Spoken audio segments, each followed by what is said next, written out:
आतापर्यंत आपण निजम series 5 mutual फंड्सच्या व्हिडिओमध्ये समजून घेतले की म्युच्युअल फंड्स म्हणजे काय, ते कसे काम करतात, वेगवेगळ्या प्रकारचे म्युच्युअल फंड्स कोणते आहेत. आपण स्कीम माहिती दस्तऐवजांबद्दल वाचले आहे. आपण करप्रणालीबद्दल वाचले. आपण म्युच्युअल फंड्स संपूर्णपणे कसे असतात हे देखील शिकलो. पण जेव्हा आपण हे बोलतो की कोणती म्युच्युअल फंड स्कीम कोणत्या प्रकारच्या गुंतवणूकदारासाठी योग्य राहील, तेव्हा आपण सहसा हा प्रश्न एकमेकांना विचारतो. आजचा अध्याय क्रमांक 12 ह्याच गोष्टीवर आधारित आहे. हाय मित्रांनो, आमच्या चॅनल सेंट्री शाळा बाय सेंट्री सिटीमध्ये पुन्हा स्वागत आहे. तुमचा वेल्थ पार्टनर. माझं नाव अनुज आहे आणि तुम्ही NISM series 5 A pass for sure videos पाहत आहात. आतापर्यंत आपण 11 अध्याय पूर्ण केले आहेत. हा आहे अध्याय क्रमांक 12.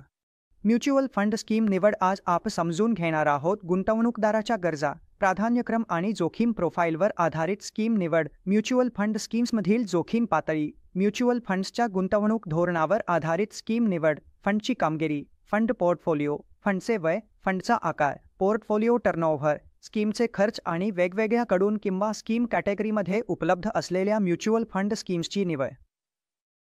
म्युच्युअल फंड स्कीम्समधील पर्यायांची निवड आणि म्युच्युअल फंड स्कीम्स निवडताना काय करावे आणि काय करू नये. तर चला सुरुवात करूया. म्युच्युअल फंड्सची स्कीम कशी निवडावी.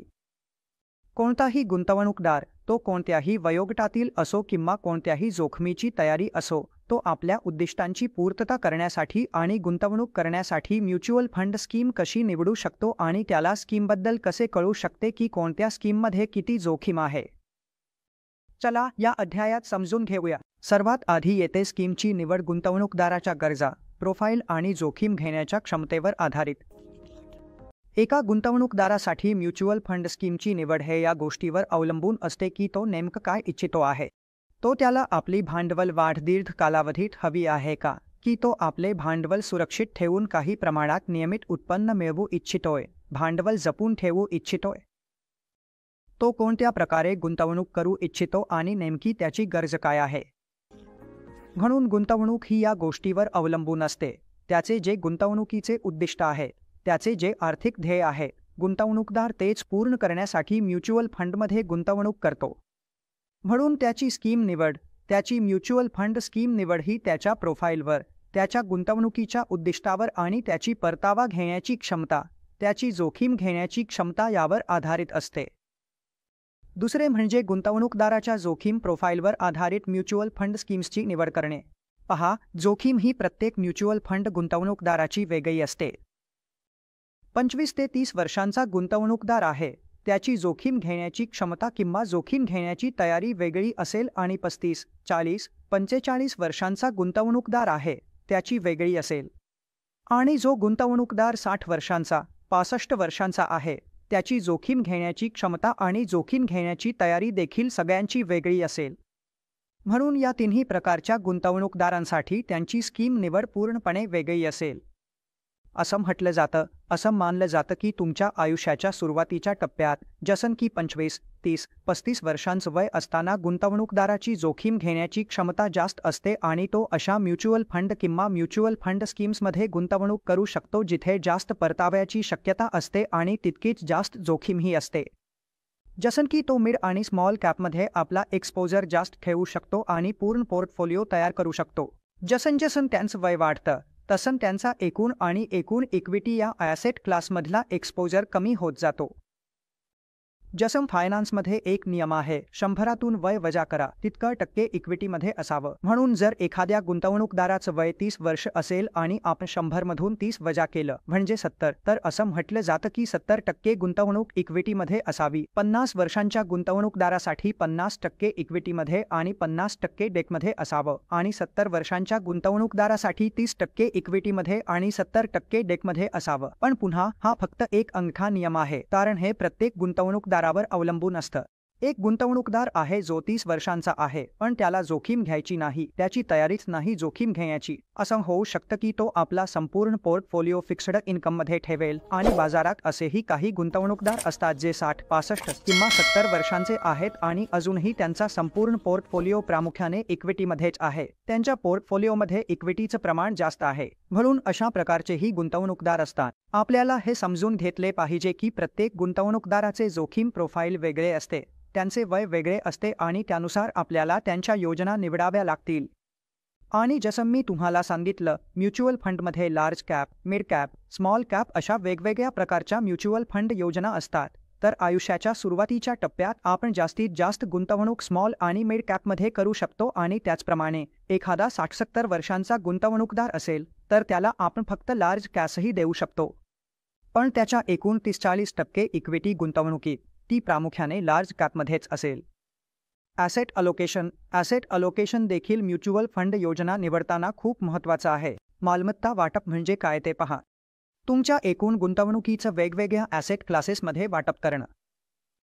म्हणजे तुम्ही जर ₹100 गुंतवण्यासाठी ठेवले असतील तर त्यात तुम्ही इक्विटीमध्ये किती गुंतवणार, डेटमध्ये किती गुंतवणार, सोन्यात किती गुंतवणार, रिअल इस्टेटमध्ये किती गुंतवणार हे ठरवणं. हे सगळे ॲसेट क्लासेस आहेत: इक्विटी, डेट, कमोडिटी, करन्सी आणि तुमचे रिअल इस्टेट. हे मालमत्ता वर्ग मानले जातात. जेव्हा आपण आपलं पोर्टफोलिओ तयार करतो, पोर्टफोलिओ कन्स्ट्रक्ट करतो किंवा गुंतवणूक करतो, तेव्हा असं म्हटलं जातं की कधीही सगळी अंडी एका टोपलीत ठेवू नका. तुम्ही ऐकलं असेल की आपण कधीही एका ॲसेट क्लासमध्ये आपले सगळे पैसे गुंतवत नाही. आपण आपले पैसे वेगवेगळ्या ॲसेट क्लासेसमध्ये गुंतवतो. काही टक्के आपण इक्विटीमध्ये गुंतवतो, काही टक्के आपण सोन्यातही ठेवतो, काही टक्के आपले फिक्स्ड इन्कममध्ये, बेकमध्ये किंवा बॉन्ड्समध्ये जातात. काही लोक रिअल इस्टेटमध्येही गुंतवणूक करतात. आजकाल गुंतवणुकीसाठी बरेच लोक रिअल इस्टेटमध्येही पैसे लावतात. म्हणून आपल्याकडे वेगवेगळ्या प्रकारचे ॲसेट क्लासेस आहेत. म्हणून ॲसेट अलोकेशन इथे महत्त्वाचं आहे, कारण तुम्ही वेगवेगळ्या प्रकारच्या ॲसेट्समध्ये गुंतवणूक करा, जेणेकरून तुमचं पोर्टफोलिओ तयार होईल आणि एकूणच पोर्टफोलिओवर चांगला परतावा मिळू शकेल. म्हणून ॲसेट अलोकेशन गरजेचं आहे आणि त्यानुसार तुम्ही म्युच्युअल फंड स्कीम निवडू शकता. आणखी एक मुद्दा मी इथे सांगू इच्छितो. जर कोणी दीर्घकालीन गुंतवणूकदार असेल तो नक्कीच इक्विटीजमध्ये गुंतवणूक करू शकतो. त्याच्या ॲसेट अलोकेशनमधील मोठा भाग तो इक्विटीमध्ये टाकू शकतो. पण जो शॉर्ट टर्म गुंतवणूकदार आहे, ज्याचा गुंतवणुकीचा कालावधी फक्त 2, 3, 4 वर्षांचा आहे, तर अशा वेळी तो आपली मालमत्ता फिक्स्ड इन्कममध्ये, बॉन्ड्समध्ये किंवा डेट म्युच्युअल फंड्समध्ये गुंतवू शकतो. म्हणून तुम्ही म्युच्युअल फंड वितरक किंवा तुमच्या सल्लागाराकडून स्पष्टपणे विचारून गुंतवणूक करावी. तुम्ही कुणाकडून विचारूनच गुंतवणूक करावी लागेल. जसं की मी तुम्हाला सांगितलं, गुंतवणूकदाराचं वय देखील महत्त्वाचं आहे किंवा म्युच्युअल फंड स्कीम निवडताना खूप मोठी भूमिका बजावतं. वय हेच आपला जोखीम ठरवतं. तुमची जोखीम काय आहे, किती असू शकते? जसं की मी तुम्हाला सांगितलं, आयुष्याच्या सुरुवातीच्या टप्प्यात आपली जोखीम घेण्याची क्षमता जास्त असते. आपण जोखीम घेऊ शकतो. आपण स्मॉल कॅप, मिड कॅपमध्ये आपला जास्त एक्सपोजर ठेवू शकतो. पण जसजशी वय वाढत जाते, आपण लार्ज कॅपकडे झुकत जातो आणि आपला ओव्हरऑल इक्विटी ॲसेट क्लासमधील एक्सपोजरही कमी होत जातो. गुंतवणूक वेळेचे क्षितिज, इन्व्हेस्टमेंट टाइम होरायझन देखील म्युच्युअल फंड स्कीम निवडण्यासाठी खूप मोठी भूमिका बजावतो. शेवटी, जेव्हा आपण कोणत्याही ॲसेट क्लासमध्ये म्युच्युअल फंड्सद्वारे गुंतवणूक करतो, तेव्हा आपण गुंतवणुकीचा कालावधी पाहूनच गुंतवणूक करतो.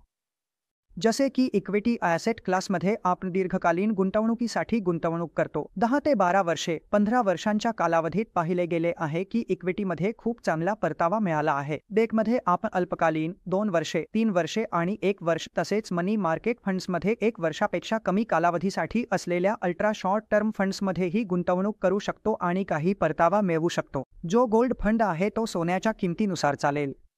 म्हणून या दृष्टीने आपण आपली गुंतवणूक ठरवतो की किती वेळ आपण कोणत्या ॲसेट क्लासला देणार आहोत. म्हणूनच गुंतवणुकीचा कालावधी म्हणजेच इन्व्हेस्टमेंट टाइम होरायझन हा खूप महत्त्वाचा आहे. आता आपण कोर आणि सॅटेलाइट पोर्टफोलिओबद्दल बोलूया. कोर पोर्टफोलिओ म्हणजे काय आणि सॅटेलाइट पोर्टफोलिओ म्हणजे काय हे आपण पाहूया. कोर पोर्टफोलिओ मुख्यत्वे गुंतवणूकदाराच्या दीर्घकालीन गरजा आणि आर्थिक उद्दिष्टे लक्षात घेऊन तयार केला जातो. कोर पोर्टफोलिओमध्ये आपण फारसे बदल करत नाही. कोर पोर्टफोलिओमध्ये जी रणनीती असते ती बाय अँड होल्ड हीच असते. ही दीर्घकालीन गुंतवणूक असते. तेथे सर्व दीर्घकालीन आर्थिक उद्दिष्टे पूर्ण करण्यासाठी गुंतवणूकदारासाठी एक कोर पोर्टफोलिओ तयार केला जातो आणि जे सॅटेलाइट पोर्टफोलिओ आहे ते यापेक्षा अगदी वेगळे, बाजारातील अल्पकालीन अस्थिरतेतून पैसे कमावण्यासाठी डिझाईन केले जाते. म्हणून असं सांगितलं जातं की जर तुम्ही एक सामान्य गुंतवणूकदार असाल तर तुमचं 80% कोर पोर्टफोलिओमध्ये आणि 20% सॅटेलाइट पोर्टफोलिओमध्ये असावं. मार्केटची परिस्थिती, वय आणि म्युच्युअल फंड गुंतवणूकदाराची जोखीम घेण्याची क्षमता यावर हे अवलंबून असतं. पण असं नाही की हे सगळ्यांसाठी सारखं आहे. हे प्रत्येक गुंतवणूकदारावर अवलंबून असतं. कदाचित सुरुवातीच्या टप्प्यात एखादा व्यक्ती असेल तर तो आपलं पोर्टफोलिओ कोरपेक्षा जास्त सॅटेलाइटमध्ये ठेवू शकतो. पण तुम्हाला सॅटेलाइट पोर्टफोलिओ, कोर पोर्टफोलिओ आधी नीट समजून घ्यावं लागेल. जसं की मी तुम्हाला सांगितलं होतं, कोर पोर्टफोलिओ दीर्घकालीन गरजांवर आधारित असतो आणि त्यात तुम्ही फारसे बदल करू शकत नाही. पण तुमचं सॅटेलाइट पोर्टफोलिओ हे अशा शॉर्ट टर्म बदलांसाठी असतं, जे मार्केटमध्ये येतात आणि त्यातून नफा कमवण्यासाठी वापरलं जातं. उदाहरणार्थ, कोविड आल्यानंतर सगळे टेक्नॉलॉजी स्टॉक्स जोरात वाढले होते. जितकेही टेक्नॉलॉजी म्युच्युअल फंड्स होते, त्यांनी त्या काळात चांगला रिटर्न दिला होता. जर कोणाला त्या शॉर्ट टर्म व्होलॅटिलिटीचा फायदा घ्यायचा असेल, तर कुठलाही गुंतवणूकदार त्यामध्ये गुंतवणूक करू शकला असता. डिजिटल फंड्समध्ये गुंतवणूक करून चांगला परतावा मिळवता आला असता, पण हे फक्त खूपच कमी कालावधीसाठी असेल. हे टिकाऊ नाही. म्हणून आपल्याला हे समजून घ्यावं लागेल की कोर पोर्टफोलिओ हा दीर्घकालीन विचार आहे आणि सॅटेलाइट पोर्टफोलिओ आपण शॉर्ट टर्म व्होलॅटिलिटी किंवा मार्केटच्या हालचालीचा फायदा घेण्यासाठी त्यात गुंतवणूक करू शकतो. आता आपण म्युच्युअल फंड योजनांमधील जोखीम पातळींबद्दल बोलूया. कोणत्या म्युच्युअल फंड योजनेत किती जोखीम आहे? आपण आपल्या म्युच्युअल फंडच्या प्रकरणात, जेव्हा आपण वेगवेगळ्या प्रकारच्या म्युच्युअल फंड्सबद्दल वाचत होतो आणि जोखीमच्या प्रकरणातही आपण बऱ्याच प्रमाणात हे वाचले होते. आज आपण याबद्दल थोडक्यात चर्चा करूया की कोणती म्युच्युअल फंड योजना सर्वात कमी जोखमीची आहे आणि कोणत्या म्युच्युअल फंड योजनेत जोखीम सर्वाधिक आहे. म्हणून यामध्ये मी काही तक्ते तुमच्यासमोर दाखवणार आहे. तुम्ही ते तक्ते पाहू शकता आणि स्वतःच ठरवू शकता की कोणता म्युच्युअल फंड जास्त जोखमीचा आहे किंवा कोणता म्युच्युअल फंड कमी जोखमीचा आहे. चला समजून घेऊया. म्युच्युअल फंड योजनांमधील जोखीम पातळी. आता जोखीम आणि परतावा. म्युच्युअल फंड योजनांची श्रेणी. जर आपण पाहिलं तर लिक्विड फंड्स, मग लिक्विड फंड्सना सर्वात सुरक्षित फंड मानलं जातं आणि त्यांना सर्वात कमी जोखीम असलेले मानले जाते. त्याच्यानंतर डेट फंड्स येतात, त्यानंतर हायब्रिड फंड्स आणि शेवटी इक्विटी फंड्स. म्हणून जसं तुम्ही पाहत आहात, जसं एखादा लिक्विड फंड्सपासून डेट फंड्स, हायब्रिड फंड्स आणि मग इक्विटी फंड्सकडे जातो, तसं संभाव्य परतावा वाढतो, तसंच गुंतवणुकीची जोखीमही वाढते. मोठ्या प्रमाणावर असं म्हणता येईल की डावीकडून उजवीकडे गेल्यावर जोखीम वाढते तशीच संभाव्य परतावाही वाढतो. पहा, वित्त क्षेत्रात एक म्हण आहे, जास्त जोखीम जास्त परतावा आणि कमी जोखीम कमी परतावा. जर तुम्ही अशा एसेट क्लासमध्ये पैसे गुंतवले जिथे अजिबात जोखीम नाही, तर तुमचे परतावेही खूपच कमी असतील आणि जिथे जास्त जोखीम आहे, तिथे जशी जोखीम वाढत जाईल तसतसे तुमचे परतावेही वाढत जातील. म्हणूनच म्युच्युअल फंड गुंतवणूकदाराने कोणती स्कीम निवडायची याआधी हे पाहणे खूप महत्त्वाचे आहे की त्या म्युच्युअल फंड स्कीममध्ये किती जोखीम आहे. जर तो जोखीम समजला तर त्यानुसार तो अपेक्षित परतावे समजू शकतो आणि आपले पैसे कुठे गुंतवायचे याचा निर्णय घेण्यात त्याला मोठ्या प्रमाणात मदत होऊ शकते. तर आपण पाहिलं की सर्वात आधी लिक्विड फंड्स असतात, त्यानंतर डेट फंड्स येतात, मग हायब्रिड फंड्स येतात आणि शेवटी इक्विटी फंड्स येतात. अशा प्रकारे आपली जोखीम जशी वाढत जाते तशीच परतावाही वाढत जातो. आता आपण विशिष्ट डेट फंड्सबद्दल बोलूया की डेट फंड्समध्ये हायरार्की काय आहे. डेट फंड्समध्ये वेगवेगळ्या प्रकारचे डेट फंड्स असतात. त्यात सर्वात कमी जोखीम कोणत्या फंडमध्ये आहे आणि डेट फंड्समध्ये सर्वात जास्त जोखीम कोणत्या फंडमध्ये आहे. असा कोणता कर्ज फंड आहे जो थोडा जास्त धोकादायक आहे आणि जास्त परतावा देखील देईल, तर तेही आपण या टेबलच्या माध्यमातून समजून घेऊया. त्याआधी मी तुम्हाला अजून एक गोष्ट सांगू इच्छितो की डेट फंडचा जो रिटर्न आहे तो क्रेडिट रिस्क आणि व्याजदराच्या जोखमीवर अवलंबून असतो. क्रेडिट रिस्क म्हणजे कर्जदारांची मूळ रक्कम आणि व्याजाची परतफेड करण्याची क्षमता आणि व्याजदर. जेव्हा बाजारात व्याजदर वाढतात तेव्हा आपला डेटमधील परतावा कमी होतो. जसं की मी तुम्हाला बऱ्याच अंशी मागील अध्यायातही समजावून सांगितलं होतं. इकॉनॉमिक डेटच्या किमती आणि व्याजदरांमध्ये एक संबंध असतो आणि जितकं डेटचं ड्युरेशन जास्त असेल तितका तुमचं पोर्टफोलिओ जास्त संवेदनशील असेल. व्याजदरांमध्ये जर थोडीशीही हालचाल झाली तरी जितका मोठं डेटचं पोर्टफोलिओ असेल तितका जास्त परिणाम होईल. अगदी थोडं व्याजदर वाढले तरीही तुमचं डेट पोर्टफोलिओचं रिटर्न कमी होईल. म्हणून डेकमध्ये हे दोन जोखमी असतात. तुम्ही समजून घ्या की डेकच्या स्कीम्समध्ये सर्वात कमी जोखीम कोणत्या आहेत आणि सर्वात जास्त जोखीम कोणत्या आहे, आणि ज्या स्कीममध्ये सर्वात जास्त जोखीम आहे ती तितकाच जास्त परतावा देईल. चला पाहूया. तर सर्वात आधी येतात ओव्हरनाईट फंड्स, त्यानंतर लिक्विड फंड्स, मग ultra short term bond funds. जसं ड्युरेशन वाढत जाईल तसं डेट पोर्टफोलिओमध्ये जास्त इंटरेस्ट रेट्सची अस्थिरता येईल आणि त्यानुसारच तो परतावा देईल. Ultra short term bond funds नंतर low duration fund, short duration funds, medium duration funds, medium to long duration funds आणि लॉंग ड्युरेशन फंड्स. आता आपण खास करून क्रेडिट रिस्कबद्दल बोलूया की कोणत्या डेट स्कीम्समध्ये क्रेडिट रिस्क सर्वात कमी आहे आणि कोणत्या डेट स्कीम्समध्ये क्रेडिट रिस्क सर्वात जास्त आहे. डेट फंड्समधील क्रेडिट रिस्कची हायरार्की पाहिली तर सर्वात आधी गिल्ट फंड्स येतात, त्यानंतर बँकिंग आणि PSU फंड्स, मग कॉर्पोरेट बॉन्ड फंड्स आणि शेवटी क्रेडिट रिस्क फंड्स. सर्वात कमी रिस्क गिल्ट फंडमध्ये असतो, जे भारत सरकारचे फंड्स असतात. त्याच्यानंतर बँकिंग आणि PSU फंड्स येतात, त्यात थोडा रिस्क वाढतो, त्यामध्ये थोडा रिटर्नही जास्त मिळतो. मग कॉर्पोरेट बॉन्ड फंड्स येतात. कॉर्पोरेट बॉन्ड फंडमध्ये सगळे पैसे AA+ गुंतवले जातात. मग येतो क्रेडिट रिस्क. क्रेडिट रिस्कमध्ये पैसे AA+ आणि AA गुंतवले जातात. म्हणून क्रेडिट रिस्क फंड्स हे कॉर्पोरेट बॉन्ड फंड्सपेक्षा थोडे जास्त रिस्की असतात. आणि पण क्रेडिट रिस्क फंडमध्ये थोडा रिटर्नही जास्त मिळतो. म्हणून याच आधारावर जर आपल्याला आज क्रेडिट रिस्कच्या आधारावर हायरार्की करायची असेल तर आपल्याला ही टेबल समजून घ्यावी लागेल. आणि जर प्रश्न आला की क्रेडिट रिस्कच्या दृष्टीने कोणता फंड सर्वात कमी रिस्की आहे, कोणता जास्त रिस्की आहे, तर आपण टेबल पाहून समजून ते ठरवू शकतो आणि आपला उत्तर देऊ शकतो. अतिरिक्त गुंतवणूक देखील जर तुम्हाला हे समजले तर तुम्ही त्याचप्रमाणे तुमची गुंतवणूक करू शकता आणि तुमच्या रिस्क घेण्याच्या क्षमतेनुसार गुंतवणूक करून तुमचा परतावा मिळवू शकता. आता आपण इक्विटी म्युच्युअल फंड्सच्या रिस्क रिटर्न हायरार्कीबद्दल बोलूया. जिथे सर्वात जास्त हालचाल आहे, जिथे सर्वात जास्त लोक पैसे गुंतवायला आवडतात, जिथे सर्वात जास्त लोक गुंतवणूक करतात, जिथे सर्वात जास्त गुंतवणूक येत आहे आणि जिथे सर्वात जास्त गुंतवणूकदार सिप करायला आवडतात. चला समजून घेऊया की म्युच्युअल फंड्सची रिस्क रिटर्न हायरार्की कशी आहे. सर्वात जास्त जोखीम असतात त्या स्मॉल कॅप फंड्समध्ये. सर्वात जास्त स्मॉल कॅप फंड्स आहेत आणि त्यानंतर थोड्या कमी जोखीम असतात आपले मिड कॅप फंड्स, त्यानंतर मल्टी कॅप फंड्स, मग लार्ज अड मिड कॅप फंड्स आणि शेवटी लार्ज कॅप फंड्स. पहा, जेव्हा आपण इक्विटीबद्दल बोलतो तेव्हा लार्ज कॅपला सर्वात कमी जोखीम असलेले मानले जाते. सर्वात कमी जोखीम लार्ज कॅपमध्ये आहे आणि सर्वात जास्त जोखीम स्मॉल कॅपमध्ये आहे. हे असं का आहे हे आपण मागील अध्यायात खूप चांगल्या प्रकारे कव्हर केला आहे आणि जर तुम्हाला जोखीमचा संपूर्ण अध्याय समजून घ्यायचा असेल तर तुम्ही आमचा मागील व्हिडिओ पाहू शकता. पण या हायरार्कीच्या दृष्टीने सर्वात जास्त जोखीम लार्ज कॅपमध्ये आहे आणि सर्वात कमी जोखीम स्मॉल कॅपमध्ये आहे. म्हणून जर हा प्रश्न आला तर आपण हे समजून घेऊन त्याचं उत्तर देऊ शकतो.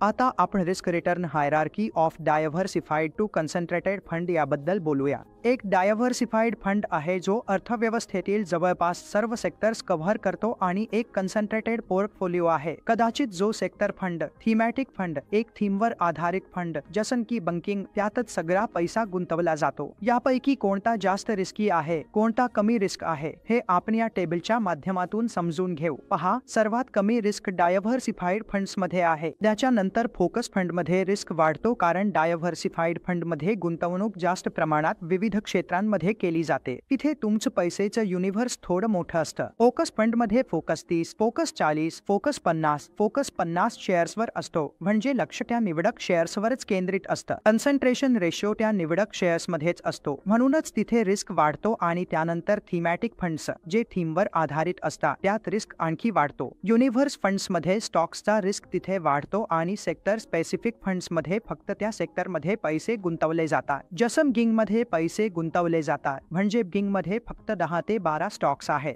बँक निफ्टीमध्येही बहुतेक पैसे तिथेच गुंतवले जातात, त्यामुळे इथे रिस्क आणखी वाढतो. म्हणून जर आपण सर्वात कमी रिस्क पाहिला तर तो डायव्हर्सिफाईड फंडमध्ये आहे.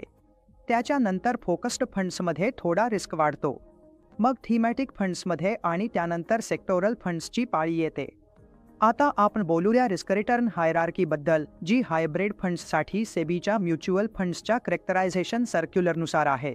हायब्रिड स्कीम्समध्ये सेबीने काही स्कीम्स समाविष्ट केल्या आहे. त्या कोणत्या आहेत ते पाहूया आणि हेही पाहूया की कोणती कमी जोखमीची आहे आणि कोणती जास्त जोखमीची आहे. सेबीच्या म्युच्युअल फंड्सच्या कॅरेक्टरायझेशन सर्क्युलरनुसार arbitrage, equity saving schemes, conservative hybrid, dynamic asset allocation, multi asset allocation, balanced hybrid fund आणि ॲग्रेसिव्ह हायब्रिड फंड हे सर्व एकाच टेबलमध्ये दाखवले जातील. त्याचप्रमाणे आपण आता यांचा जोखीम देखील समजून घेऊया. पहा, सर्वात आधी आर्बिट्राज फंड येतात, जे खूपच कमी जोखमीचे असतात. त्याच्यानंतर इक्विटी सेव्हिंग फंड्स, मग कन्झर्वेटिव्ह हायब्रिड, त्यानंतर डायनॅमिक ॲसेट अलोकेशन फंड्स, मग मल्टी ॲसेट अलोकेशन फंड, त्यानंतर बॅलन्स्ड फंड्स आणि सर्वात शेवटी अग्रेसिव्ह हायब्रिड फंड्स. अग्रेसिव्ह हायब्रिडमध्ये पोर्टफोलिओमध्ये इक्विटीचा हिस्सा सर्वात जास्त असतो, म्हणून तो सर्वात जास्त रिस्की असतो. 2015 नंतर सेबीने काय केलं तर एक रिस्कोमीटर तयार केला. कोणत्या म्युच्युअल फंड्समध्ये, कोणत्या म्युच्युअल फंड स्कीममध्ये किती रिस्क आहे हे आपण रिस्कोमीटरच्या माध्यमातून समजू शकतो. ज्या कोणत्याही म्युच्युअल फंड स्कीम आहे तिला रिस्कोमीटरमध्ये ठेवले जाईल. हे बंधनकारक आहे. सेबीने हे म्युच्युअल फंड्ससाठी अनिवार्य केलं आहे की तुम्ही कोणतीही म्युच्युअल फंड स्कीम लॉन्च केली तर कोणतीही म्युच्युअल फंड स्कीम असेल तिला रिस्क लेव्हल रिस्कोमीटरमध्ये दाखवावं लागेल. त्याचा रिस्क सांगितला जाईल जेणेकरून गुंतवणूकदार फक्त ते पाहूनच समजू शकेल की त्यात किती रिस्क आहे. तेच रिस्कमापक आहे. ते कसं दिसतं, त्यात कोणकोणते रिस्क येतात, कोणकोणते पॅरामीटर्स आहेत रिस्कचे. चला ते समजून घेऊया. रिस्कोमीटर पाहूया नेमकं काय असतं. पहा, रिस्कोमीटर काहीसं अशा प्रकारे दिसतं. मॉडरेट रिस्क असलेल्या स्कीमसाठी खालीलप्रमाणे रिस्कोमीटर दाखवला जाईल, ज्यामध्ये मॉडरेट रिस्क असेल. या प्रकारे रिस्कोमीटरमध्ये ते दिसून येईल. त्या स्कीमवर तो आरो लावलेला असेल आणि कोणकोणत्या गोष्टी या श्रेणीत येतील. प्रिन्सिपल ॲट मॉडरेट रिस्क, तर सामान्यतः प्रिन्सिपल ॲट मॉडरेट रिस्क आपल्या हायब्रिड स्कीम्समध्ये येतो आणि त्यानुसारच हा आरो तिथे तयार केलेला दिसेल आणि रिस्कोमीटरमध्ये 6 स्तरांचे रिस्क असतील. सर्वात आधी नो रिस्क असेल, मग लो टू मॉडरेट रिस्क येईल, त्यानंतर moderate risk, moderately high risk आणि व्हेरी हाय रिस्क असे स्तर असतील. तर डेकमध्ये जे म्युच्युअल फंड्स आहेत, लिक्विड म्युच्युअल फंडपासून सुरुवात करून हे सर्व स्मॉल कॅपपर्यंत जाईल. म्हणून त्याचप्रमाणे स्कीम इथे टाकली जाईल आणि हे सांगितले जाईल की तुमची मूळ रक्कम किती रिस्कवर आहे. जर व्हेरी हाय रिस्कवर तुमचा रिस्कोमीटर दाखवत असेल तर याचा अर्थ तुमची मूळ रक्कम खूप जास्त रिस्कवर आहे. असं स्मॉल कॅपच्या बाबतीत होतं आणि त्यातून तुम्हाला हे कळेल की तुमच्या भांडवलात नुकसान होण्याची शक्यता खूप जास्त आहे. आणि जर तो नोकडे जसा जाईल तसं तुमच्या भांडवलात नुकसान होण्याची शक्यता तितकीच कमी होत जाईल. तुमची मूळ रक्कम त्याचप्रमाणे कमी रिस्कवर, म्हणजेच तुमची मूळ रक्कम लो रिस्कवर जाईल. म्हणून एका प्रकारे तुम्ही पाहून लगेच समजू शकता की हे किती वोलाटाईल आहे किंवा किती रिस्की आहे आणि त्यानुसार तुम्ही तुमचा अपेक्षित परतावा समजू शकता आणि मग त्या स्कीममध्ये गुंतवणूक करू शकता. आता आपण बोलूया स्कीम सिलेक्शनबद्दल, म्हणजेच म्युच्युअल फंड स्कीमच्या इन्व्हेस्टमेंट स्ट्रॅटेजीवर आधारित स्कीम कशी निवडावी. एखादी स्कीम निवडताना त्या म्युच्युअल फंडची इन्व्हेस्टमेंट स्ट्रॅटेजी पाहणे महत्त्वाचे असते. म्हणजेच त्या विशिष्ट म्युच्युअल फंड स्कीमची गुंतवणूक धोरण काय आहे, ती गुंतवणूक कुठे केली जात आहे, कोणत्या ॲसेट क्लासमध्ये केली जात आहे. जर एखादी विशिष्ट इन्व्हेस्टमेंट स्कीम जसे की डिजिटल इंडिया किंवा डिजिटल इंडिया थीम असलेली स्कीम किंवा आपल्या IT स्कीम्समध्ये गुंतवणूक करत असेल, म्हणून जर तुमचे इन्व्हेस्टमेंट उद्दिष्ट त्या स्कीमशी जुळत असेल तर तुम्ही त्यात गुंतवणूक करू शकता आणि चांगला परतावा मिळवू शकता. उदाहरणार्थ, जर एखादी बँकिंग थीम असेल तर तिथेही गुंतवणूक करता येते. एक डायव्हर्सिफाईड पोर्टफोलिओ थीम आहे आणि तिथे इन्व्हेस्टमेंट स्ट्रॅटेजी अशी आहे की तुमचे सर्व पैसे विविध इक्विटीजमध्ये, म्हणजेच अर्थव्यवस्थेच्या वेगवेगळ्या क्षेत्रांमध्ये गुंतवले जातील. मग त्यानुसार तुम्ही तुमची गुंतवणूक तिथेही करू शकता. ॲक्टिव्ह फंड्स विरुद्ध पैसे फंड्स. जेव्हा एखाद्या म्युच्युअल फंड गुंतवणूकदाराला वाटते की त्याला फंड मॅनेजरच्या स्टॉक निवडीचा जोखीम घ्यायची नाही, तेव्हा तो पैसे फंड्स निवडतो. पैसे फंड्समध्ये फक्त आणि फक्त एका इंडेक्सचे अनुकरण केले जाते. फंड मॅनेजर आपल्या मर्जीने त्यात स्टॉक निवड करत नाही. इंडेक्समध्ये जे घडत आहे, ज्या प्रमाणात पोर्टफोलिओमध्ये त्या विशिष्ट स्टॉकचे प्रमाण आहे, तितकेच पोर्टफोलिओ तो आपल्या फंडमध्ये, आपल्या म्युच्युअल फंड स्कीममध्ये तयार करतो आणि मग तितकाच परतावा देतो. म्हणून एक म्युच्युअल फंड गुंतवणूकदार ज्याला फक्त पॅसिव्ह पद्धतीने गुंतवणूक करायची आहे, तो अशा फंड्समध्ये येऊ शकतो आणि एक म्युच्युअल फंड गुंतवणूकदार ज्याला मार्केटपेक्षा जास्त परताव्याची अपेक्षा आहे, ज्याला वाटते की एखाद्या म्युच्युअल फंड स्कीममधून सर्वाधिक परतावा मिळेल, तो ॲक्टिव्हली मॅनेजड फंडमध्ये गुंतवणूक करू शकतो. कारण ॲक्टिव्हली मॅनेजड फंड्समध्ये असं मानलं जातं, असं समजलं जातं आणि एक गुंतवणूकदारही विश्वास ठेवू शकतो, अपेक्षा करू शकतो की फंड मॅनेजर आपल्या कौशल्याने, मजबूत स्टॉक निवडण्याच्या क्षमतेने, आपल्या रिसर्चमुळे त्यांना मार्केटपेक्षा जास्त परतावा मिळवून देईल. म्हणूनच तुम्ही ॲक्टिव्हली मॅनेजड फंड्समध्ये आणि पॅसिव्हली मॅनेजड फंड्समध्ये गुंतवणूक करू शकता. दोन्ही गोष्टी समजून घेतल्यानंतर हे सोपं होतं की तुम्हाला कुठे गुंतवणूक करायची आहे. लार्ज कॅप, मिड कॅप आणि स्मॉल कॅपवर आधारित स्कीम सिलेक्शन. जसं आपण या अध्यायात पाहिलं, जेव्हा तुम्ही आयुष्यातील सुरुवातीच्या टप्प्यात असता तेव्हा तुमचं एक्सपोजर स्मॉल कॅप आणि मिड कॅपमध्ये जास्त असू शकतं आणि तुम्ही जास्त परताव्याची अपेक्षा ठेवू शकता. याच प्रमाणात जेव्हा तुम्हाला पोर्टफोलिओमध्ये जास्त अस्थिरता नको असेल तेव्हा तुम्ही लार्ज कॅपमध्ये जास्त गुंतवणूक करू शकता आणि कधी कधी मिक्स पोर्टफोलिओ तयार करू शकता. जसे लार्ज आणि mid cap, 70% large cap, 30% mid cap अशा फंड्सही मार्केटमध्ये उपलब्ध आहे. त्यामुळे हे तुम्हाला गरजेनुसार समजून घ्यावं लागेल की लार्ज कॅपमध्ये गुंतवणूक करायची आहे, मिड कॅपमध्ये की स्मॉल कॅपमध्ये. लार्ज, मिड, स्मॉल कॅप नेमकं काय असतं आपण हे दुसऱ्या अध्यायात पाहिलं आहे, जिथे वेगवेगळ्या प्रकारचे म्युच्युअल फंड्स आहेत. यानंतर येते ग्रोथ आणि व्हॅल्यू इन्व्हेस्टिंग. हे देखील खूप छानपणे 10व्या आणि 11व्या अध्यायात स्पष्ट केले आहे की व्हॅल्यू फंड्स कोणते असतात आणि ग्रोथ फंड्स कोणते असतात. आपण पटकन पुन्हा एकदा झटपट पाहूया. ग्रोथ फंडमध्ये त्या कंपन्या येतात ज्या खूप मजबूत फंडामेंटल्स असतात, ज्यांचा पीई खूप जास्त असतो, ईपीएस जास्त असतो आणि जिथे ग्रोथचे चान्सेस त्यांच्या कालावधीत सर्वात जास्त असतात. म्हणून ग्रोथ स्टॉक्स म्हणजे पैशाचा नेमका उद्देश असतो. ग्रोथ स्टॉक्स म्हणजे अर्थव्यवस्थेच्या वाढीपेक्षा जास्त परतावा देणारे स्टॉक.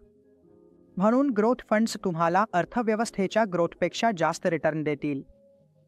त्याचप्रमाणे तुम्ही ग्रोथ फंड्समध्ये पैसे गुंतवू शकता. त्याचप्रमाणे तुम्ही व्हॅल्यू फंड्समध्येही पैसे गुंतवू शकता. सामान्यपणे व्हॅल्यू फंड्स म्हणजे काय? चांगली कंपनी आहे, फंडामेंटली आणि आर्थिकदृष्ट्या मजबूत कंपनी आहे, काही कारणास्तव मार्केटने त्यांच्या खरी किंमतीला ओळखले नाही, म्हणून हे दीर्घकालीन गुंतवणूकदारांसाठी दीर्घकालीन बेट असते.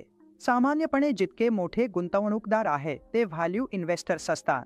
व्हॅल्यू इन्व्हेस्टिंगमध्ये तुमच्याकडे असलेला स्टॉक थोडासा अंडरव्हॅल्यूडही असतो. तुम्ही अंडरव्हॅल्यूड स्टॉक खरेदी करू शकता आणि मग बाजाराने त्या स्टॉकची खरी किंमत ओळखण्याची वाट पाहू शकता. जसेच बाजार त्या स्टॉकची किंमत ओळखतो तसा त्या स्टॉकचा भाव झपाट्याने वाढतो आणि तुम्हाला फायदा होतो. म्हणून दीर्घकालीन गुंतवणुकीत ही स्ट्रॅटेजी खूप चांगली काम करते. आंतरराष्ट्रीय इक्विटी फंड्समध्येही तुम्ही गुंतवणूक करू शकता. स्कीम निवडण्याचा निकष तुमच्या आंतरराष्ट्रीय इक्विटी फंड्ससाठी असं असावं की आंतरराष्ट्रीय जे इक्विटी फंड्स आहेत त्यात सर्वात आधी तुम्हाला आंतरराष्ट्रीय इक्विटी मार्केटचं एक्सपोजर मिळेल आणि तुमचं एक्सपोजर तिथे राहील. तसेच रुपयाच्या विनिमय दरातील बदल देखील तुमच्या परताव्यावर परिणाम करतात, हे लक्षात घ्या. जोखीमबद्दल आपण हे आधीच शिकलो आहोत. म्हणून एक गुंतवणूकदार आंतरराष्ट्रीय इक्विटी फंड्समध्ये गुंतवणूक करतो आपलं पोर्टफोलिओ थोडं डिव्हर्सिफाय करण्यासाठी. जर अशी एखादी अर्थव्यवस्था असेल जिथे परताव्याची जास्त शक्यता आहे तर तो तिथे जास्त पैसे गुंतवू शकतो. आपल्या जोखमीला कमी करण्यासाठी तो आंतरराष्ट्रीय इक्विटीजमध्ये जाऊन काही प्रमाणात डिव्हर्सिफिकेशन करू शकतो आणि जसं आपण पाहिलं हे सॅटेलाइट पोर्टफोलिओचाही एक भाग असू शकतो तुमच्यासाठी. त्यामुळे यात थोडं जोखीम जास्त असेल पण त्याच प्रमाणात तुम्ही तुमचं पोर्टफोलिओ तयार करू शकाल. जर तुम्हाला आंतरराष्ट्रीय इक्विटीजमध्ये गुंतवणूक करायची असेल तर स्कीम निवडण्यापूर्वी या गोष्टींचा तुम्ही विचार करू शकता. आता आपण म्युच्युअल फंड स्कीम्सच्या निवडीबद्दल बोलूया ज्या एएमसी कडून ऑफर केल्या जातात. एएमसीने ज्या स्कीम्स ऑफर केल्या आहेत त्यातून आपण कोणत्या प्रकारे निवड करू शकतो हे पाहूया. आपल्याला कोणती म्युच्युअल फंड स्कीम निवडायची आहे हे ठरवायचं आहे. सर्वात पहिले येते ऑप्शन मॅचिंग. म्युच्युअल फंड्सचे परफॉर्मन्स आणि गुंतवणुकीचे उद्दिष्ट.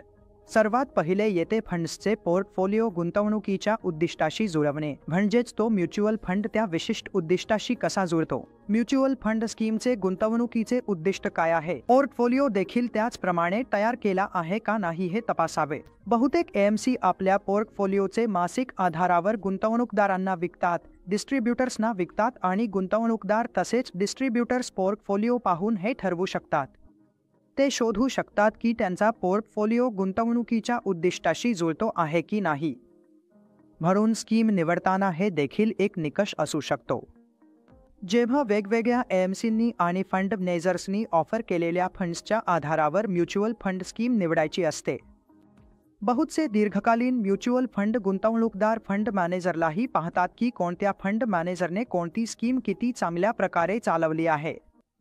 दीर्घकालीन डेटा काय आहे. दीर्घकालीन कालावधीत म्युच्युअल फंड्सनी रिटर्न्स निर्माण केले आहे, मार्केटला हरवले आहे आणि सातत्याने हरवले आहे.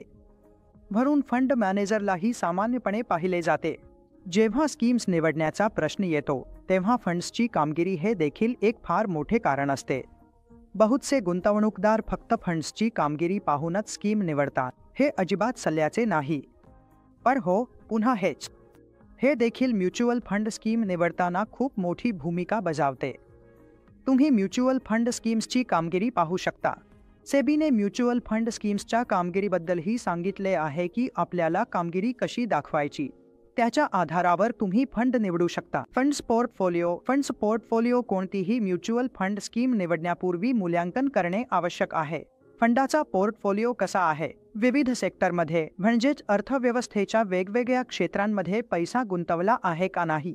डायव्हर्सिफाईड म्युच्युअल फंड असल्यास किती प्रमाणात डायव्हर्सिफिकेशन केले आहे, त्यात जोखीम काय आहे. म्हणून या सर्व गोष्टी एक गुंतवणूकदार पाहू शकतो.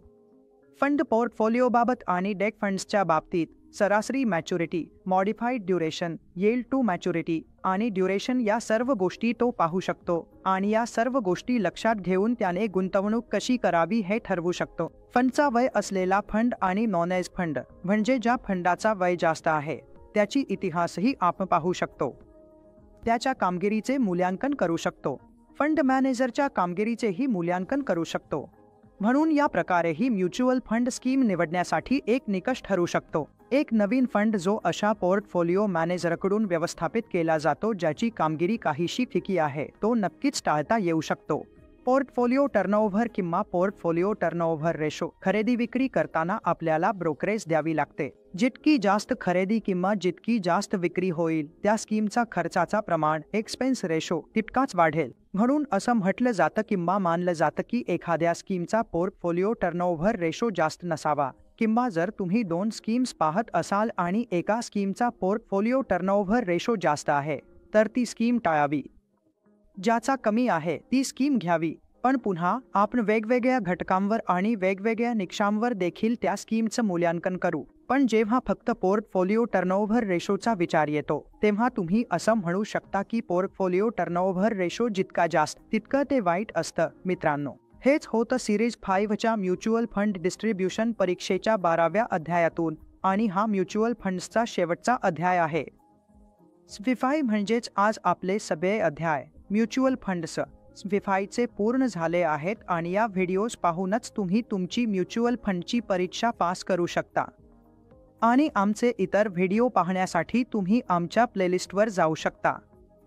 चे इतर सर्व व्हिडिओज देखील तुम्ही पाहू शकता आणि जे मुख्य संकल्पना आहे, काही मुद्दे जे आज मी सांगितले आहे ते तुम्ही इतर वेगळ्या अध्यायांमध्ये जाऊन पाहू शकता. ते नक्कीच पहा.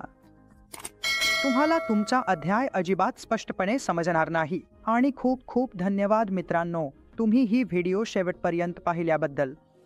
मला आशा आहे की आमचे हे व्हिडिओज खूप चांगले आहेत आणि तुमच्यासाठी खूप फायदेशीर ठरतील. आता आपला पुढचा विषय पोर्टफोलिओ मॅनेजमेंट सर्व्हिसेसवर असेल आणि त्यावरही आम्ही लवकरच व्हिडिओज टाकणार आहोत. पण जर तुम्हाला सिरीजचा परीक्षा द्यायचा असेल तर कृपया हे व्हिडिओज नक्की पहा आणि मी तुम्हाला खात्री देतो की फक्त हे व्हिडिओ पाहूनच तुम्ही परीक्षा पास करू शकता आणि तुमचा म्युच्युअल फंड डिस्ट्रीब्युशनचा व्यवसाय सुरू करू शकता. चला आता आपण युनिट नंबर 12 मधील काही प्रश्न पाहूया. प्रश्न क्रमांक 1. खालीलपैकी कोणत्या स्कीम कॅटेगरीला क्रेडिट रिस्कच्या दृष्टीने सर्वात कमी जोखीम असलेली मानली जाईल? सर्वात कमी क्रेडिट रिस्क कोणत्या फंडमध्ये असेल? क्रेडिट रिस्क फंडमध्ये, कॉर्पोरेट बॉन्ड फंडमध्ये, डायनामिक बॉन्ड फंडमध्ये की डेब्ट फंडमध्ये? म्हणून सर्वात कमी जोखीम डेब्ट फंडमध्ये आहे. मी तुम्हाला क्रेडिट रिस्कची व्याख्या सांगितली आहे. क्रेडिट रिस्क म्हणजेच कर्जदाराने व्याज आणि मूळ रक्कम परत करण्याची शक्यता. म्हणून जेव्हा कर्जदार कोणत्याही पेमेंटमध्ये डिफॉल्ट करतो तेव्हा क्रेडिट रिस्क निर्माण होते. आणि या पर्यायांमध्ये पाहिलं तर आपल्याकडे गिल्ट फंड्स आहे. गिल्ट म्हणजे भारत सरकार. पैसे जातात ते भारत सरकारकडे. असं समजलं जातं की सरकार आपली कर्जाची जबाबदारी पूर्ण करेल आणि डिफॉल्ट करणार नाही. म्हणून याचं उत्तर डी आहे, गिल्ट फंड्स. प्रश्न क्रमांक 2. एखाद्या गुंतवणूकदाराला म्युच्युअल फंड योजनेतील जोखीम किती आहे हे पटकन समजण्यासाठी काय पाहावं? सेबीने एक सोपं फ्रेमवर्क सुचवलं आहे. रिस्कोमीटर, रिस्क फॅक्टर्स, फॅक्टशीट किंवा इन्व्हेस्टरचं रिस्क प्रोफाईल. यापैकी कोणती गोष्ट आहे जी गुंतवणूकदाराने पाहिल्यावर लगेचच कळू शकतं की त्या म्युच्युअल फंड योजनेत किती जोखीम आहे? सेबीने कोणती सुचवली आहे? तर उत्तर आहे रिस्कोमीटर. आता आपण तिसऱ्या प्रश्नाबद्दल बोलूया. पैसे फंड्स सुरक्षित आहेत का? त्यांची NAV खाली जात नाही जरी संबंधित बाजार घसरला तरी. खरे आणि खोटे. प्रश्न असं म्हणतोय की पैसे फंड्स सुरक्षित आहे, त्यांची NAV खाली जात नाही जेव्हा बाजार खाली येतो. पहा, असं नाहीये. पैसे फंड्समध्ये फक्त इंडेक्स फंडमध्येच पैसे गुंतवले जातात आणि जेव्हा इंडेक्स खाली येतो तेव्हा पैसे फंड्सही खाली येतात आणि त्यांची NAV देखील घसरते. म्हणून या दृष्टीने हे विधान चुकीचे आहे. तर उत्तर आहे बी, चुकीचे. आता आपण चौथ्या प्रश्नाबद्दल बोलूया. खालीलपैकी कोणत्या स्कीममध्ये कन्सन्ट्रेशनचा धोका सर्वात कमी असेल? कोणत्या फंडमध्ये असेल? Multi cap fund, focused fund, thematic fund की सेक्टर फंड? पहा, सर्वप्रथम जेव्हा कन्सन्ट्रेशनचा विचार येतो आपण व्हिडिओमध्ये अगदी छानपणे पाहिलं की मल्टी कॅप फंड्समध्ये कन्सन्ट्रेशनचा धोका सर्वात कमी असतो. कारण हे फंड्स वेगवेगळ्या कॅप्समध्ये म्हणजेच संपूर्ण युनिव्हर्समध्ये गुंतवणूक करतात आणि फोकस्ड फंडमध्ये काही प्रमाणात फोकस असतो. 40-50 शेअर्सवर फोकस असू शकतो. थीमॅटिक फंड्समध्ये एका थीमवर फोकस असेल आणि सेक्टर फंडमध्येही कन्सन्ट्रेशन रेशो जास्त असेल कारण फक्त एका सेक्टरमध्येच पैसा गुंतवला जातो. म्हणून उत्तर आहे मल्टी कॅप फंड. चौथ्या प्रश्नाचं उत्तर आहे मल्टी कॅप फंड. प्रश्न क्रमांक 5. डॅश आणि क्लोज एंडेड डेट फंड्स. जसं आपण आजपर्यंत शिकलो आहोत, फिक्स्ड मॅच्युरिटी प्लॅन्स म्हणजेच FMP हे क्लोज एंडेड डेट फंड्समध्ये मोडतात. इतर सर्व फंड्स ओपन एंडेड आहेत. म्हणून उत्तर आहे फिक्स्ड मॅच्युरिटी प्लॅन्स. तर हेच होतं चॅप्टर 12व्याचं सारं. आता आपण प्रश्नसुद्धा पूर्ण केले आहे. तुम्हाला कुठल्याही टॉपिकशी संबंधित किंवा NSM 5शी संबंधित काहीही शंका असेल तर कृपया आम्हाला नक्की कळवा. तुम्ही आम्हाला कमेंट सेक्शनमध्ये कमेंट करून सांगू शकता. आम्ही सर्व प्रश्नांची, सूचना आणि फीडबॅकची उत्तरे देताना खूप आनंदी होऊ. आणि कृपया आमच्या या चॅनलला सबस्क्राईब करा आणि आमच्या व्हिडिओला लाईक आणि शेअर करा. तुमच्या पाठिंब्यासाठी खूप खूप धन्यवाद मित्रांनो. धन्यवाद.